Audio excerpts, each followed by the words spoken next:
A produção e venda de colírio caiu drasticamente nos últimos dias, e o motivo é muito simples.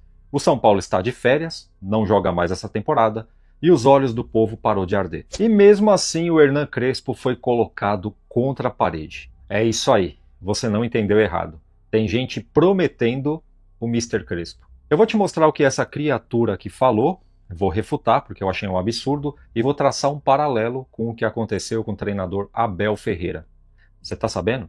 Calma que eu já chego lá. E vou falar sobre a caneta que já começou a correr as dependências do São Paulo, e não é a tal caneta do tal emagrecimento não, é essa daqui mesmo. Vou falar de reforços inesperados e desligamentos. Só que antes de tudo isso, eu gostaria muito que você contribuísse com o teu like, tá? Clica no joinha com força para a plataforma entregar esse vídeo para mais pessoas. Pausa de 5 segundos para pedir a sua ajuda ao nosso canal com o seu like e se inscrever se ainda não for um inscrito. E diga sem clubismo o que você acha desse cidadão aqui, chamado Miller e conhecido popularmente como Miller.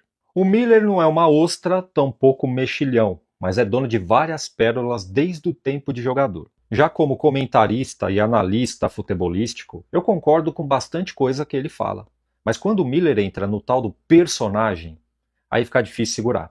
É muita forçação de barra, é um absurdo pós outro, e ele vem se superando a cada ano que passa, viu? Olha só o que ele falou dessa vez. O crédito que a gente vai dar para o Crespo é até o final do Paulistão. E depois é aquilo de sempre, né, Miller? Se o São Paulo cair ou perder a final desse super campeonato paulista, que é equivalente a uma Copa do Mundo de clubes, demite o treinador. Nada mais lógico, né? Então, se trocar o treinador, tudo vai melhorar, não é verdade? Só que, infelizmente, isso não acontece. O São Paulo demite o treinador, sempre em abril. A maioria das vezes é em abril que o São Paulo demite treinador. Chega outro, dá aquele up, né? São Paulo começa a jogar bem misteriosamente, depois cai de produção e passa vergonha. Todo ano é a mesma coisa. Só que o núcleo corneteiro da torcida vem derretendo a cada ano que passa. E depois da saída do Zubeldia e da chegada do Hernan Crespo, quase que zerou. Até os mais resistentes despertaram para a realidade. Agora ninguém segura mais. E detalhe, o Miller também sabe aonde estão os problemas do São Paulo. Eu só não entendo por que ele não pega o espaço de fala em rede nacional que ele tem e aproveita toda aquela audiência lá para chacoalhar e criticar de verdade quem tem que ser criticado, que no caso é a diretoria do São Paulo. Você já viu o Miller dar aquela chacoalhada no Júlio Casares e companhia, como ele faz com os treinadores, com os jogadores do São Paulo, principalmente com os gringos que jogam no São Paulo? E quando as críticas vêm na base do banho-maria, acompanhado com vista grossa, mas aquela alfinetada de verdade mesmo, ele não dá. Mas pior que o Miller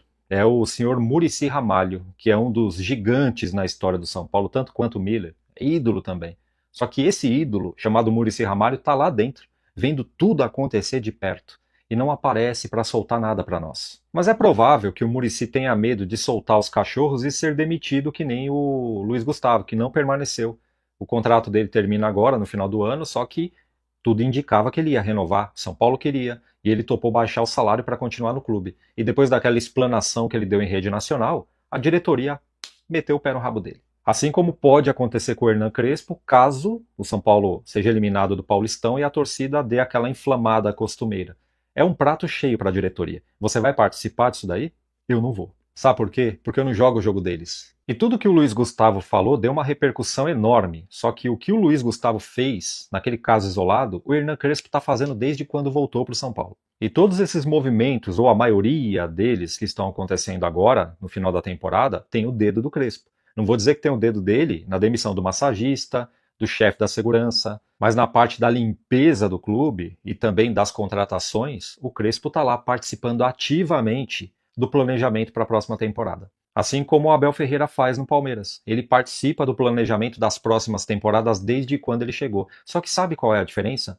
O Abel Ferreira pode escolher quem ele quiser, que a tia Leila vai lá e compra. É tipo o Kiko e a dona Florinda. E no caso do Abel Ferreira, o negócio esquentou pro lado dele, porque a Leila Pereira só nessa temporada injetou 700 milhões de reais em reforços e o Palmeiras terminou a temporada com 0 títulos, igual o São Paulo. Sem contar a temporada passada, que ela também injetou uma grana e o Abel Ferreira só conquistou o Campeonato Paulista. Conclusão, a maioria esmagadora da torcida do Palmeiras pediu a cabeça do Abel e a Leila Pereira tinha a faca e o queijo na mão para demitir ele.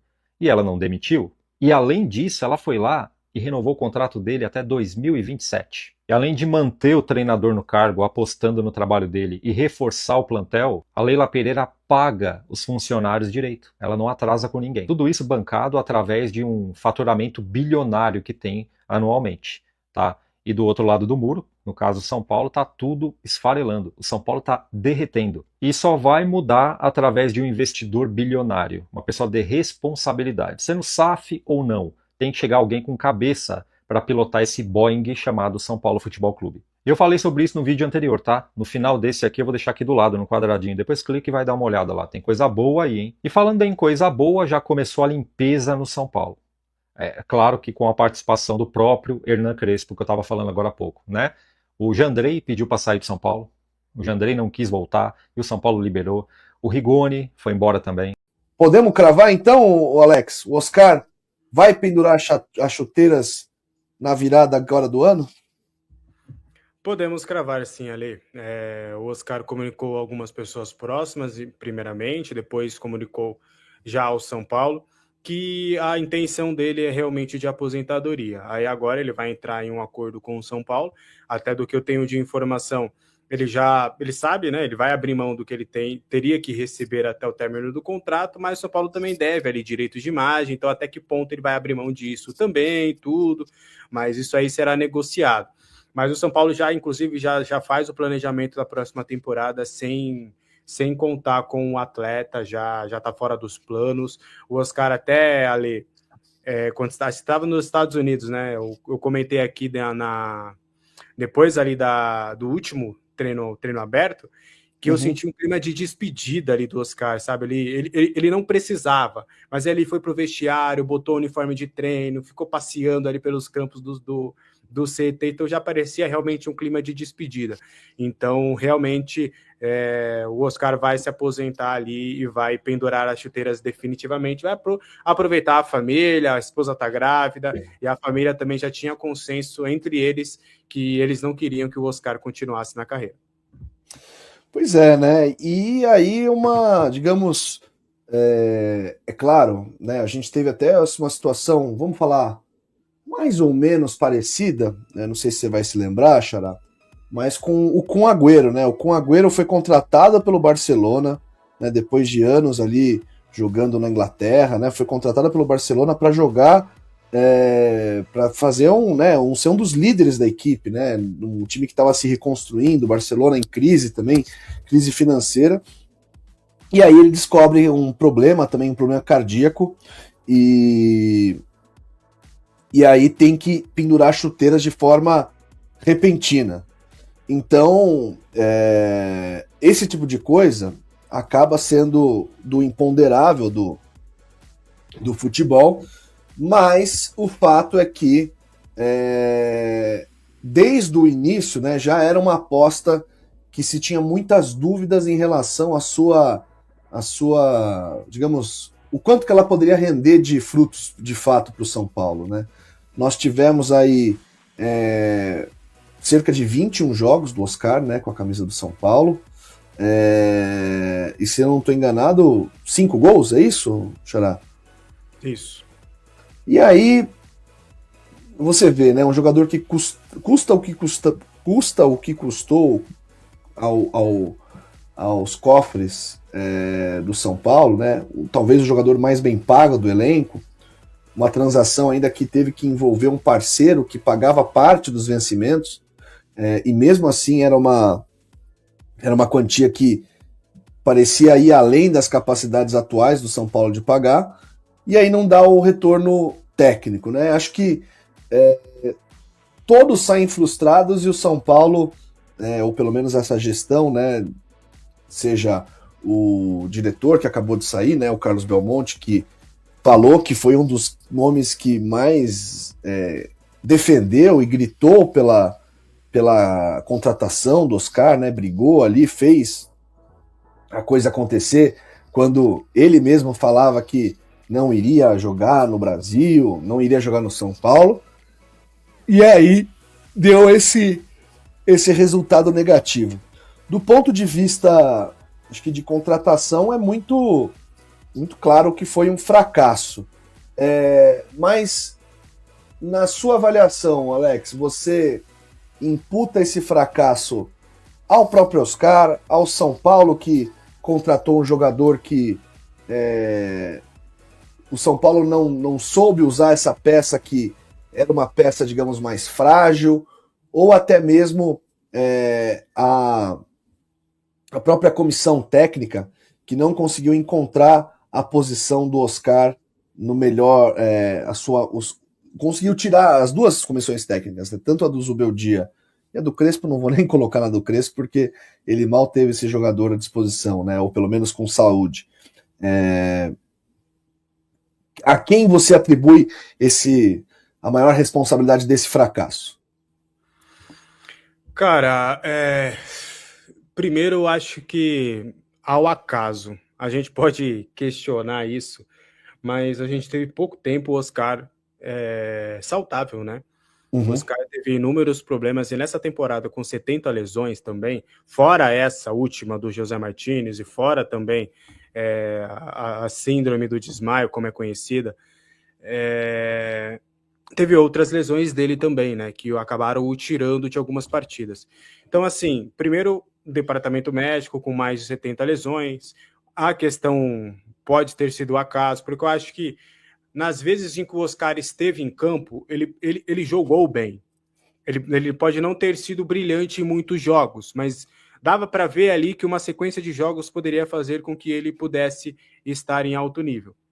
Então, esse é o primeiro ponto.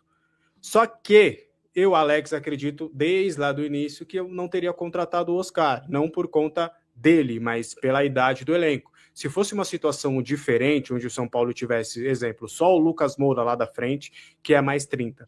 Não, mas o São Paulo tem vários jogadores que tinham mais de 30 anos, e a gente alertava aqui esse risco que tinha do São Paulo de ter um elenco menor e envelhecido para a sequência da temporada. Então, acho que, além disso tudo, também acho que faltou a diretoria ter essa visão de que não daria para levar um elenco curto e com muitos jogadores acima dos 30 anos. A gente fazia, né, o esboço do time titular, a maioria tinha mais de 30 anos, com exceção do Enzo, do Alisson e do Alan Franco, né? O Enzo Dias, na época, não era o 11 ideal, ele acabou construindo isso, era o Wendel, que eram, naquela época, menos de 30. Aliás, não era nem o Alisson tem 30, era o Igor Vinícius naquela época, quando a gente fazia um 11 ideal, até antes mesmo da chegada do Cedric. Só tinha o Alan Franco e o Igor Vinícius com menos de 30 anos, o resto era tudo realmente mais 30.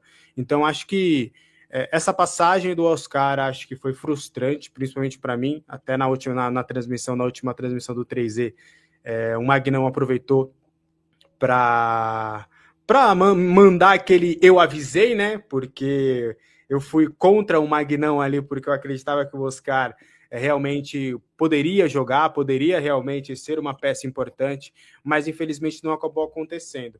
E assim, eu coloco, tá? Talvez a gente pode entrar nessa polêmica, mas para mim o Oscar é mais frustrante do que a contratação do Rames Rodrigues, porque o Oscar teve mais chances até. O Rames Rodrigues a gente ficou com o sentimento de que, cara, no dia a dia ele é chinelinho e é por isso que ele não tem chance. E acho que faltou mais chances ao Rames para a gente poder colocar ele como um fracasso maior do que a do Oscar. Para mim o Oscar é um fracasso maior do que o próprio Rames. Do Marcos Antônio. E o Danielzinho é a mesma coisa. É um volante, um meio-campista que muito provavelmente atuará em diversos setores do São Paulo. Te digo, e aí, é bom, ruim? Foi bom, ruim? Qual que é o saldo disso? Galera, é bom, eu acho bom. Só que não pode trazer só o Danielzinho. Eu acho bom por conta do custo-benefício. É um craque fenomenal? Nada disso. É um bom jogador, vamos torcer para dar muito certo no São Paulo. E eu não traria só, tem que trazer mais. Você não pode trazer o Danielzinho e a gente ficar com aquela expectativa em cima do Danielzinho no meio campo. É igual o Mailton. Olha o Mailton que aconteceu. O Mailton, a gente adorou a contratação pelo que ele estava jogando no momento.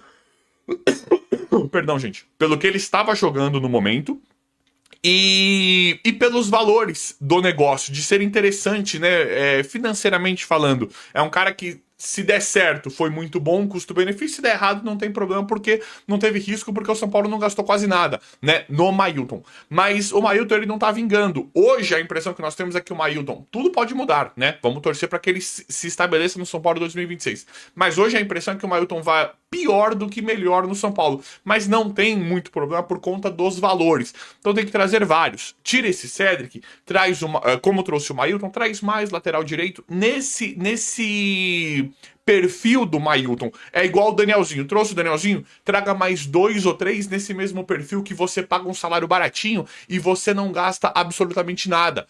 Principalmente agora que nós vamos ter o Luiz Gustavo fora, o Oscar, e muitos outros, né? E um grande alívio na folha salarial de São Paulo. Então não dá para trazer o Danielzinho e falar, resolvemos. Aí, ó, pro técnico que tiver lá, ó, o Crespo, o técnico que tiver aí, ó, trouxemos um meio-campista, não reclama não adianta. Você não pode colocar tudo na conta do Danielzinho que veio, entendeu? Não pode. O cara, ele pode jogar muito bem, pode jogar muito mal. A contratação é interessante porque não custa nada, então é um risco muito pequeno se o cara não jogar nada. Se jogar muito bem, ótimo. Se não jogar nada, não tem problema porque o São Paulo não gastou quase nada. Só que tem que trazer um monte desses daí. Aí você tem uma folha barata e aí o Danielzinho, o que garante que o histórico de lesão dele tá favorável, né? Parece que foi em 2023 a última lesão dele. O histórico de lesão dele está favorável. Mas no São Paulo, vários jogadores chegaram bem, né? Relativamente bem de saúde e se lesionaram e não voltaram nunca mais. A gente vê um problema crônico no São Paulo, né? O departamento médico, aí a fisiologia, tudo. A gente vê um problema muito grande. Então, quem que garante que amanhã depois o Danielzinho pode chegar até começar bem, machucar e não jogar mais? Você não pode depositar todas as suas esperanças em um jogador assim. Já que você está trazendo jogadores a quase custo zero e salários baixos, traga vários desses daí. Começa a mudar o time. Traga vários. Ah, machucou o Danielzinho. Então põe o Joãozinho. Ah, o Joãozinho não tá jogando bem. Põe o Pedrinho. Traga vários. Já que quer fazer isso, já que não vai ter dinheiro para contratar um Cuéllar, o Cuéllar é do jeito tá em final, né? Mas um Pulgar, não vai ter dinheiro para trazer grandes nomes, né? Do meio campo. Traga vários desses daí. Baratinhos, já vai fazer isso. Esse vai ser o novo... o novo caminho, o novo perfil de contratação, então traga vários. Não quer colocar a base de jeito nenhum, não quer misturar com a base, quer pôr um ou outro da base, então traga vários nesse perfil, porque nós não podemos falar, contratamos o Danielzinho, então a questão do meio de campo está resolvida. Não. Tem que trazer vários. Gosto da contratação, vamos torcer bastante, né? Mas traga vários. Entendeu o que eu tô querendo dizer?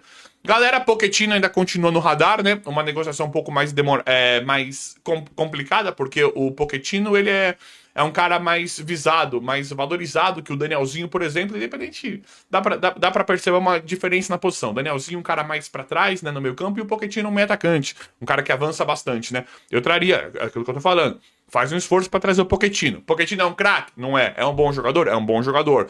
Pode encaixar com o Lucas, né? Vamos torcer pra encaixar com o Lucas, com o Caleri, pra ser bacana, né? Eu torço pra um cara do nível técnico do Pochettino vir para o São Paulo. Acho bom jogador. Nesse momento, São Paulo negocia com o Pochettino, uma negociação mais difícil. Parece que tem outros clubes interessados, mas tudo em aberto para o Pochettino vir ou não. Gostaria da contratação, uma vez que o São Paulo também conseguisse uma oportunidade de mercado. E tá fazendo efeito, né? A camisa do São Paulo. Finalmente, né? É isso aí. Na hora da janela de transferências, do vamos ver, né? Jogadores de menor expressão, quando tem o São Paulo ali na luta, pega e vem. E é isso que o São Paulo tem que usar, principalmente agora que quer economizar até as tampas, que precisa economizar por conta de uma gestão tão horrorosa que destrói o clube há muitos e muitos anos.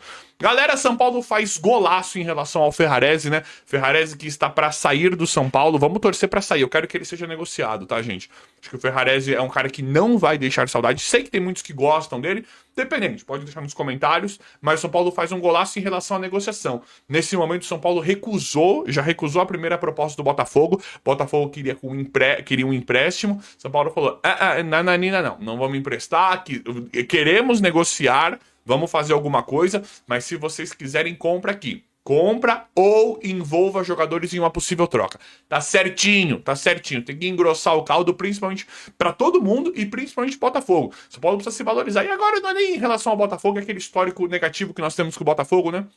Não é nem isso. São Paulo tem que fazer isso com todos os clubes. Todo mundo engrossa o caldo pra cima do São Paulo, valoriza seus jogadores, coloca o preço lá em cima, faz uma linha dura pra liberar jogador. Jogadorzinho, vários jogadores, jogador nada a ver. Então o São Paulo precisa fazer isso em relação ao Ferrarese. Quer levar? Beleza, só que vai ser nos nossos moldes. Empréstimo? Não, não tem empréstimo. Tem empréstimo nenhum. Quiser, compra ou envolva jogadores coloque jogadores na troca. Quem que vocês têm aí? Ah, abre o cardápio aí do Botafogo. É o Savarino? Quem que vai vir? Eu tô brincando, mas tem que ser isso mesmo. Então, para mim, o São Paulo faz um golaço em relação à negociação do Ferrarese com o Botafogo. Já negou a primeira, tem outros clubes interessados, né, além do Botafogo, no Ferrarese, e o São Paulo tem aparentemente uma vantagem, um poder de barganha grande em uma possível negociação do Ferrarese. Galera, Gaston Ávila, né, o zagueiro, muito provavelmente chegará no São Paulo nessa semana, igual o Danielzinho que chegou, o Gaston Ávila pode chegar, como pode chegar o Pochettino também. Mas o Gaston Ávila,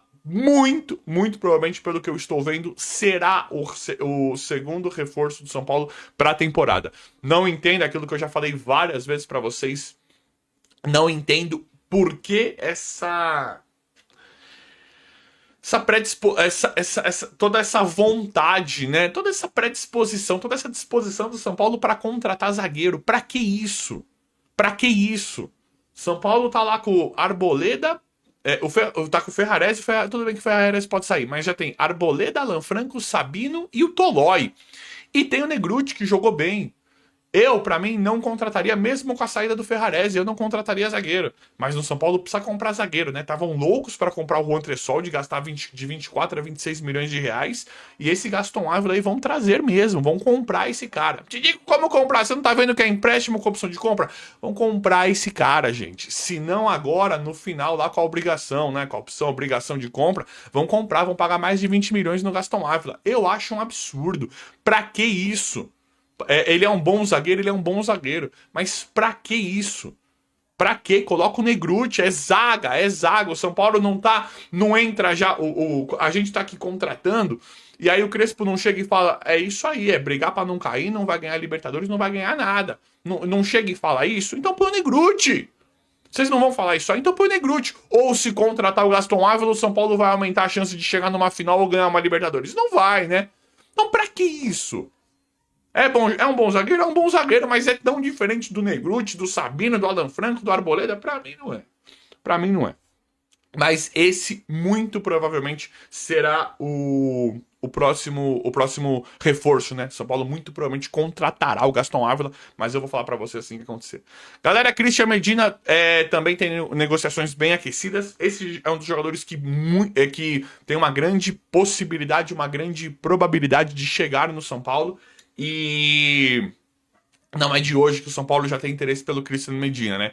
Então já deve ter muita coisa já rolando em relação a isso, porque na outra janela o Christian Medina quase veio pro São Paulo. Acontece que ele é de um grupo de empresários e hoje ele joga no Estudiantes, né? Jogador que estava muito valorizado quando foi pro Estudiantes e agora está muito desvalorizado. Tem outros clubes interessados no Christian Medina, um deles é o Botafogo, tem vários clubes interessados no Christian Medina, mas por que o negócio seria muito bom pro São Paulo? Por que o São Paulo tem grande chance, grande oportunidade de trazer o Christian Medina? Porque seria um empréstimo. Esse grupo de empresários, eles querem valorizar o jogador, eles não querem vender, eles não querem chegar e assumir que o jogador desvalorizou e assumir que o jogador hoje tá barato no mercado. Eles não querem isso, eles têm muito interesse em emprestar tipo para um São Paulo ou até mesmo um Botafogo, mas tem interesse de emprestar para um São Paulo e valorizar o jogador. Tanto para o São Paulo amanhã ou depois comprar, caso ele venha por empréstimo, ou outros clubes, né?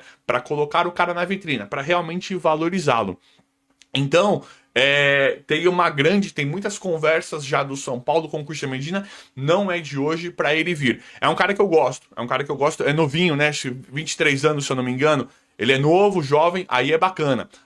Você pega um cara que tá dando errado lá fora. Aqui, né? Você pega um cara que tá dando errado aqui perto, né? Você pega um cara que tá dando errado aqui, no nosso futebol aqui da América do Sul. Tá dando errado. É um cara promissor, é um cara que já esteve muito valorizado, hoje tá em baixa. Pode ter muita identificação, né? Pode ser tipo o Caleri. Caleri nunca... São Paulo, Grêmio, Coritiba e Santos manifestaram interesse na contratação do atacante Chico da Costa do Mirassol, conforme movimentações recentes no mercado de transferências. A concorrência do tricolor com seus rivais é acirrada, o que pode elevar o custo da negociação. Além dos clubes brasileiros, equipes do Catar, China e México sondam o jogador atraídas por sua versatilidade e pelo custo acessível em comparação com estrelas já consolidadas. O Mirassol negocia a permanência do atacante. No entanto, o bom desempenho de Chico valorizou seu passe, estimado em cerca de 15 milhões de reais. A janela de transferências abrirá em janeiro de 2026, e o São Paulo deverá buscar fazer uma proposta que possa incluir um empréstimo com opção de compra para viabilizar a contratação. Em 2022, o atacante ganhou destaque internacional ao atuar pelo Bolívar da Bolívia, onde marcou 52 gols em 82 jogos. Essa passagem incluiu um gol memorável contra o Flamengo na Copa Libertadores de 2024, evidenciando sua capacidade em grandes confrontos. E aí, torcedor, você aprova a contratação de Chico da Costa? Deixe a sua opinião nos comentários, pois ela é muito importante para que a diretoria do Tricolor saiba o que pensa o seu torcedor. E se gostou desse vídeo, deixe o seu like e se inscreva no canal.